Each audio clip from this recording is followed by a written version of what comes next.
ফিরে এলাম বিরতির পর। নজর রাখবে এবার অন্যান্য খবরাখবরে। শনিবার উদয়পুর মহকুমা কমিটির সিপিআইএম পার্টি অফিসের সামনে কৃষক সংগঠনের উদ্যোগে এবং বিলের কপি পুরনো হয়। এই বিক্ষোভ কর্মসূচিতে উপস্থিত ছিলেন সিপিআইএম উদয়পুর মহকুমা কমিটির সম্পাদক দিলীপ দত্ত সহ পার্টির দলীয় নেতৃত্বরা। এই বিক্ষোভ কর্মসূচিতে উদয়পুর মহকুমা কমিটির সম্পাদক দিলীপ দত্ত বলেছেন যে রেগার অর্থ বরাদ্দের ক্ষেত্রে ক্রমাগত বঞ্চনা এবং রেগার আইন বিরোধী কেন্দ্রীয় সরকারের জনবিরোধী ভূমিকায় কথা শুধু এখান থেকে প্রতিবাদ জানালেই চলবে না। কেন্দ্রীয় সরকার রেগার বন্ধ করে দিতে চাইলে সারা দেশে প্রতিবাদ আন্দোলন গড়ে তুলতে হবে।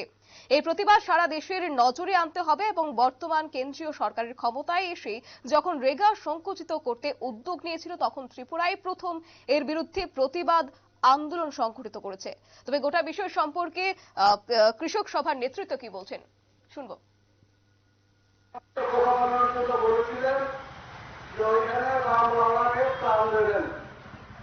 আমরা দেখলাম বর্তমান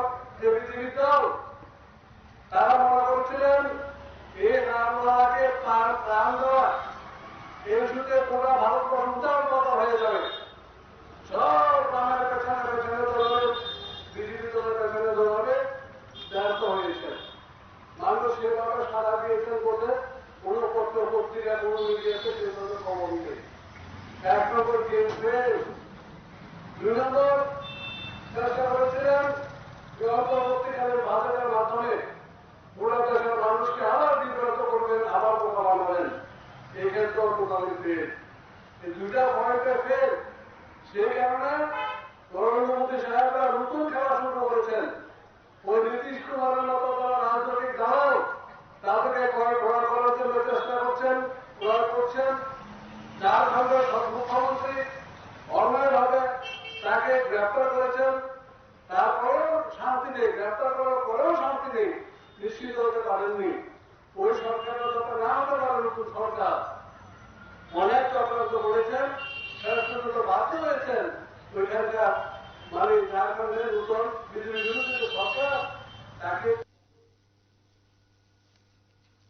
আপনারা শুনলেন কৃষক সভার নেতৃত্ব, তিনি কি বললেন। অর্থাৎ এক্ষেত্রে বলা যায় আজ সারা ভারত কৃষক সভার উদ্যোগে বিল কপি পুড়িয়ে বিক্ষোভ করা হয়েছে, এমনকি দিল্লিতেও ধর্নাতেও বসানো হয়েছিল এবং এই নিয়ে তীব্রভাবে আক্রমণ করেছেন বর্তমান বিজেপি সরকারকে। অর্থাৎ এই ক্ষেত্রে রেগার অর্থ বরাদ্দের ক্ষেত্রে নতুন আইন আনার কিন্তু বিশেষভাবে দাবি করছে সারা ভারত কৃষক সভা।